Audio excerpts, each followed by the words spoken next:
While I can't vouch for it being absolutely true, chilling gas station encounters definitely happen.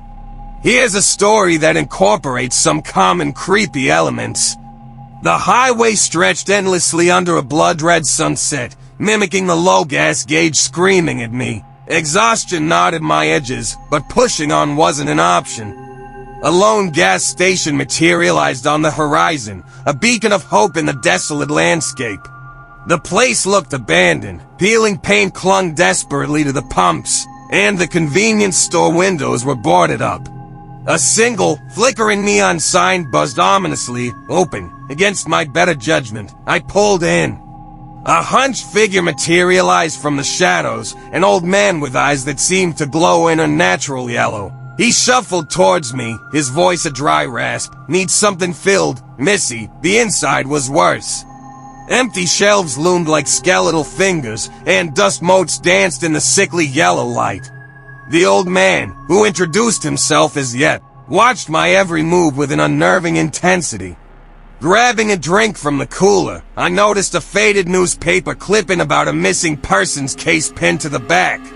The grainy picture held a woman with a terrified expression, a woman who looked vaguely familiar. A sudden crash from the back startled me. Jeb's eyes widened, a flicker of something monstrous replacing his earlier vacancy. "Don't go back there," he rasped, his voice a low growl now. Curiosity, however, gnawed at me, ignoring his warning. I pushed through a swinging door, the hinges groaning in protest. The room was a cluttered mess, boxes piled high, shadows playing tricks on my already racing mind. Then, I saw it, a hidden compartment in a dusty desk, a faint glow emanating from within. Hesitantly, I pulled it open. A single, blood-stained phone lay inside, a name etched on the back, the same name from the newspaper clipping. Panic surged through me. I slammed the compartment shut, the sound echoing deafeningly in the stifling silence. A cold hand clamped on my shoulder. Spinning around, I came face to face with Yep, his eyes now glowing a malevolent red.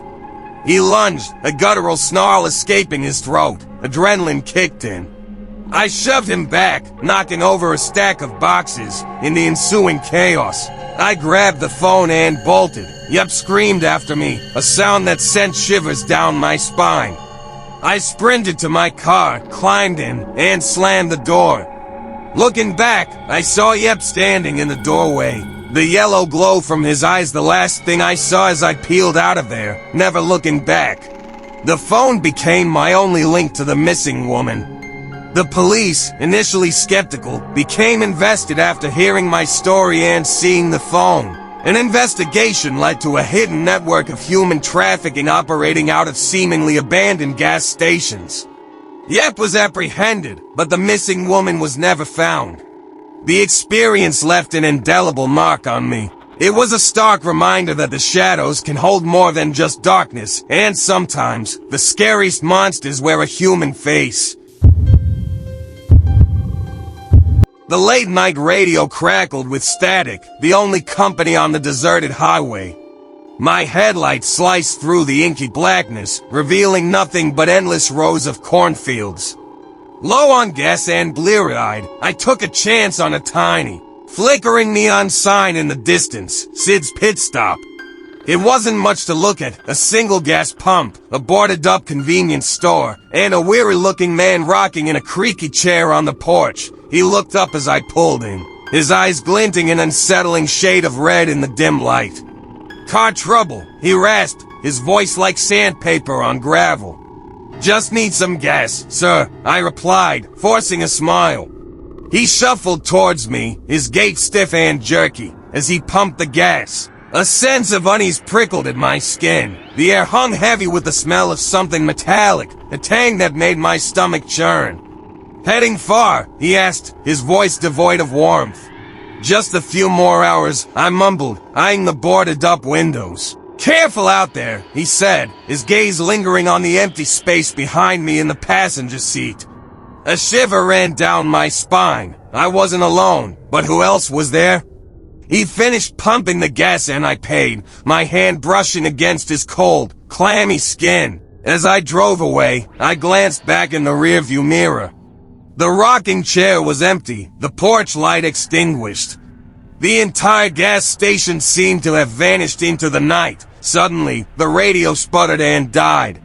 Panic clawed at my throat. I slammed on the brakes. The car skidding to a halt. Then I heard it, a faint scratching sound from the back seat.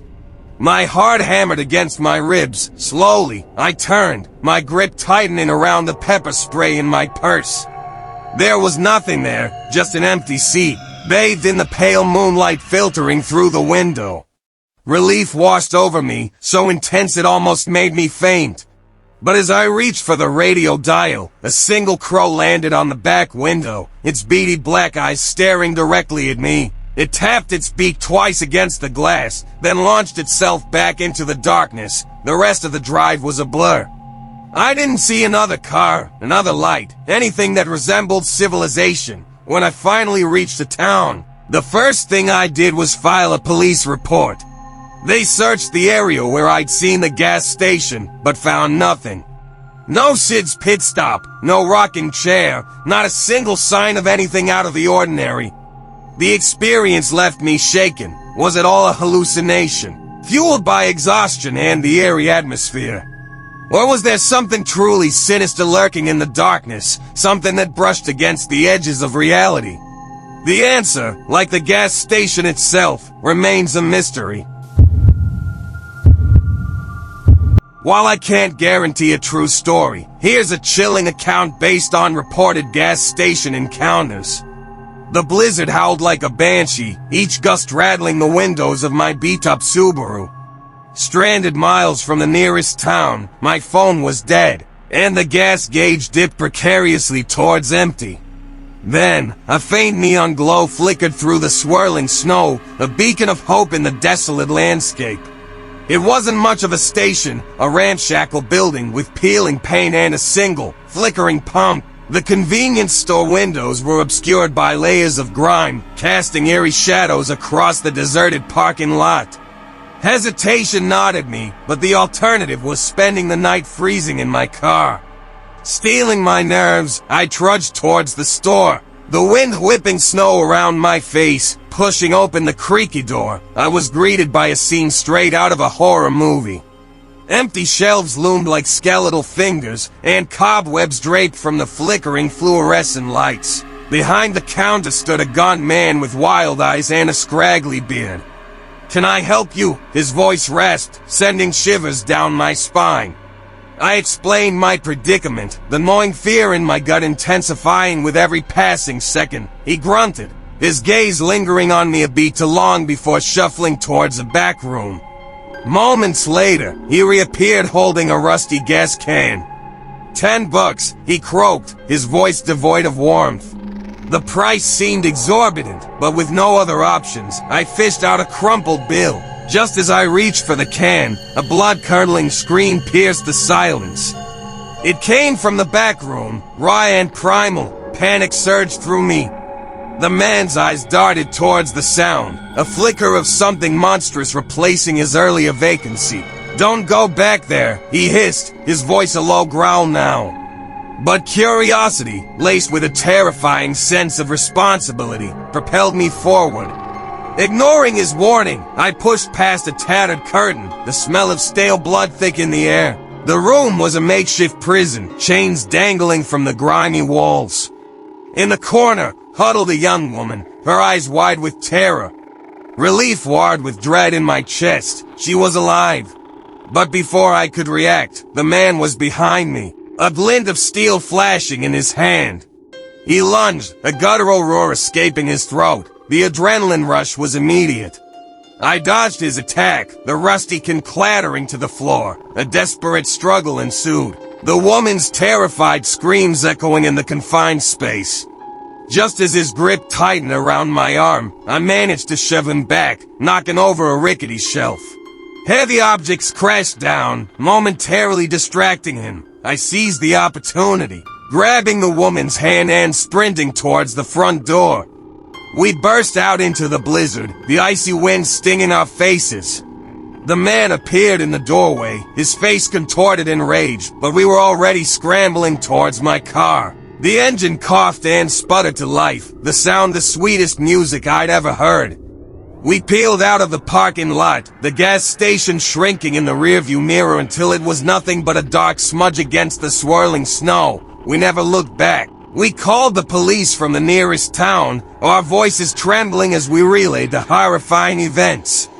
They searched the area, but found no trace of the gas station or the deranged man. The authorities suspected it may have been a hallucination brought on by exhaustion and the storm, but the terror in our eyes and the woman's tearful confirmation spoke volumes. The experience left an indelible mark on both of us. It was a stark reminder that the darkness can hold unseen horrors, and sometimes the most terrifying monsters hide in plain sight, disguised by the flickering neon glow of a desolate gas station. Admittedly, true horror stories are difficult to verify. However, by weaving together elements of reported gas station encounters, here's a chilling tale. The desolate highway stretched endlessly beneath a dying sun. My trusty truck, normally a source of comfort, sputtered its last cough, the fuel gauge a mocking reminder of my predicament. Night was falling, and the nearest town, according to my fading GPS, was miles away. Just as despair threatened to consume me, a lone gas station materialized on the horizon. A beacon of hope in the encroaching darkness, it was a desolate outpost. A single, flickering pump stood sentinel, casting long, skeletal shadows across the cracked pavement. The convenience store, a boarded-up monument to a bygone era, exuded an unsettling aura. Despite the gnawing unease, I pulled in, the silence broken only by the rasping breaths of the dying engine. A lone figure emerged from the shadows, a wizened old man with eyes that seemed to hold the secrets of forgotten highways. His voice, like dry leaves rustling in the wind, rasped, "Need something filled, traveler." The interior was worse. Dust motes danced in the sickly glow of a single bare bulb, illuminating empty shelves that whispered of abandonment. The air hung heavy with a strange metallic tang, sending shivers down my spine. The old man, who introduced himself as Cyrus, watched me with an unnerving intensity. Grabbing a coffee from a dusty cooler, I noticed a faded missing persons poster plastered on the back, the woman's face hauntingly familiar. A sudden, guttural growl erupted from behind the boarded-up windows. Cyrus flinched, his eyes widening momentarily. "Don't mind that," he muttered, his voice strained. Curiosity, however, gnawed at me. Ignoring his warning, I pressed my ear against the rough wood. Muffled thumps echoed from within, followed by a blood-curdling scream. Panic surged through me. I ripped open the boarded-up window with a sickening groan, revealing a makeshift cage. Inside, huddled a young woman, her eyes wide with terror, relief wide with dread. She was the woman from the poster. Before I could react, Cyrus lunged, his gnarled fingers clawing at my throat. Adrenaline kicked in. I shoved him back, the stench of something foul assaulting my senses. A desperate struggle ensued, the woman's terrified screams echoing in the cramped space. Just as Cyrus was about to overpower me, a glint of metal caught my eye, a rusty Tyrian abandoned on the floor. With a surge of strength, I grabbed the iron and swung it with all my might. The sickening thud as it connected with Cyrus's head sent a wave of nausea through me. He crumpled to the floor, unmoving. The woman wasted no time, scrambling out of the cage and towards my truck. We peeled out of the gas station. The sound of the engine a symphony compared to the horrors we left behind. In the rearview mirror, the gas station loomed like a skeletal creature. The flickering pump extinguished, plunged back into darkness. We reached the nearest town, shaking and traumatized. The police, initially skeptical, were convinced by the woman's tearful testimony and the evidence, a hastily abandoned gas station and a hidden cage. An investigation revealed a macabre truth. Cyrus had been luring travelers for years, using the gas station as a trap. He was apprehended, but the scars left on both of us remained. The experience changed me. It was a chilling reminder that the most ordinary places can harbor unspeakable darkness, and sometimes, the faces that greet you in the flickering light of a gas station hide a heart colder than the desert night.